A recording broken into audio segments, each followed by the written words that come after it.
सगळे भक्तजन, मान्यवर, माता भगिनी,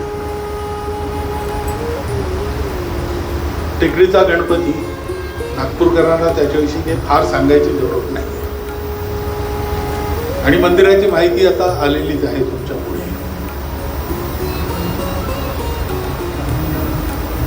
64 सालापासून या मंदिरात मीही येतो आहे, त्याच्यामुळे हळूहळू हे मंदिर कसं चांगलं होत आहे ते दृष्टीस पडतं. आणि आता सांगितल्याप्रमाणे सर्व भक्तांच्या सहकार्यातून हे होत आहे. आणि निदान गणेश मंदिरात ते तसंच झालं पाहिजे, कारण गणपती हा संघटनेचा देव आहे, तो गणनायक आहे आणि संघटनेची प्रचंड ताकद त्याच्या ठाई एकवटली असल्यामुळे तो सुख करता दुःख हरता सगळ्या विघ्नबाधांचा नाश करणारा, प्रत्येक कार्याच्या पूर्वी त्याची पूजा करून ते कार्य करावं अशा प्रकारचा एक शुभ आशीर्वाद सतत ज्याच्या मिळतो असा देव आहे. त्या मंदिराच्या गर्भगृहाचं लोकार्पण आपण आज केलेलं आहे. गर्भगृह म्हणजे मंदिरातला सगळ्यातला आतला भाग. म्हणजे आपल्या चालू भाषेत बोलायचं झालं तर एखाद्या गोष्टीचं स्पिरिट काय आहे, हे स्पिरिट गर्भगृह आहे.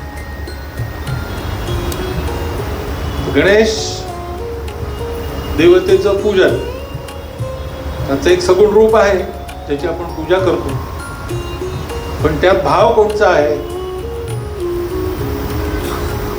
आता अथर्वशीर्ष सगळ्यांनी म्हटलं असेल, ऐकलं असेल.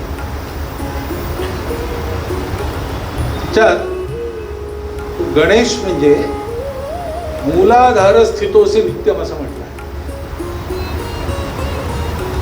मूलाधारात चेतना असते जीवांची, त्याला आपण कुंडलिनी म्हणतो, आणि ते बोध स्वरूप म्हणजे ती एक जाणीव आहे.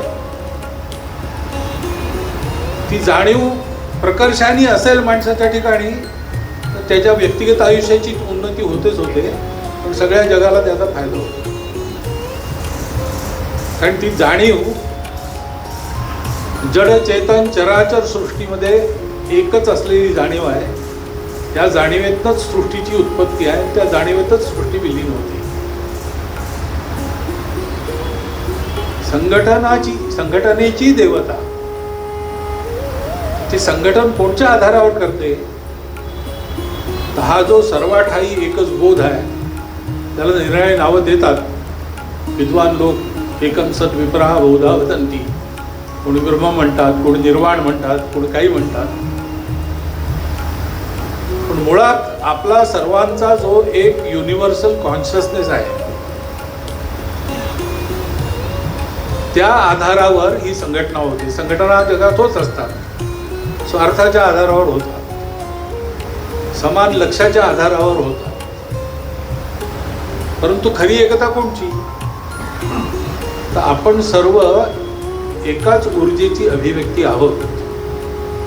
हे कळल्यावर मनुष्य जसा वागतो एकमेकांशी, जगाशी, स्वतःशी सुद्धा, ते खरं वागणं असतं.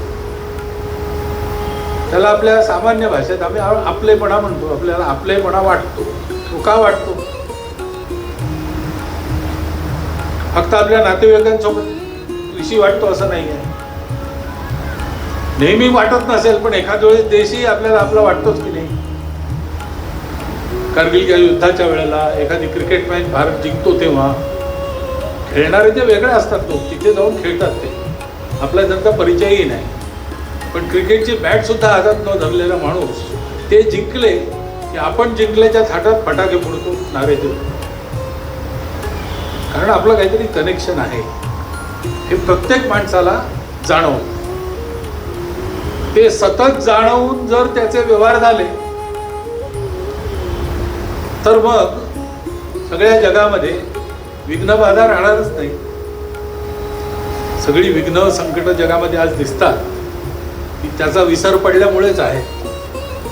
आणि खरा त्याचा उपाय एकच आहे त्या आपलेपणावर आधारित आपल्या सर्वांचे व्यक्तिगत, सामूहिक, राष्ट्रीय, आंतरराष्ट्रीय व्यवहार होणे. आज आपण गर्भगृहाचं लोकार्पण केलं आहे. थोडं या श्री गणेश यांच्या स्वरूपाच्या कल्पनेमध्ये जे स्पिरिट आहे त्याचा आपण सर्वांनी विचार केला पाहिजे. सगुणाची उपासना ही सत्याकडे नेते जे निर्गुण निराकार आहे. रस्ता तोच आहे. सर्वांना काही एकदम निर्गुण निराकाराची उपासना नाही करणार, सगुणाचीच करायची असते सामान्य माणसाला. पण ते तिकडे घेऊन जा. आणि त्याच्यासाठी जसं मंदिराला गर्भगृह असलंच पाहिजे. मंदिरात एक नृत्य मंडप असतो, एक सभा मंडप असतो, कळस असतो, आमलक असतात. असे निराळ्या शिल्पशास्त्रात पक्का आहे की हे पाहिजे. त्याच्यात गर्भगृह पहिला आहे, कारण तिथेच देव विराजतो. हा सगुण गणेश गर्भगृहात त्या बोधरूपात विराजतो. तसं आपल्याला त्या गणेशाची भक्ती करता करता संघटना खऱ्या अर्थाने उत्पन्न करणारी आणि त्या संघटित बळाच्या आधारावर सर्व मनोकामना पूर्ण करणारी, सर्व संकटांचं निवारण करणारी अशी ही जी चेतना आहे, त्या चेतनेचं स्फुरण झालं पाहिजे. त्याचं स्मरण ठायी ठायी होत राहिलं पाहिजे. गणेशाच्या साधनेतून अशी अवस्था प्राप्त होते. आणि त्याच्यामुळे श्री गणेशाची उपासना आपण सगळे करतो. उपासनेला कुठला तरी आधार लागतो, केंद्र पाहिजे. एक व्यक्ती उपासना करू शकतो स्वतःची, परंतु समाजाच्या स्वास्थ्याच्या दृष्टीने अशा उपासना चालल्या पाहिजेत म्हणून मंदिरं असतात.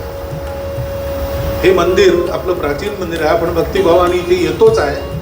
हा भक्तिभाव आपला व्यक्तिगत न राहता तो हे विश्वची माझे घर ऐशी जे याची मती स्थिर किंबहुना चराचर आपणाची झाला असा जो बोध आहे, त्या बोधापर्यंत त्याची यात्रा होऊन तो नीट सुफल सफल व्हावा.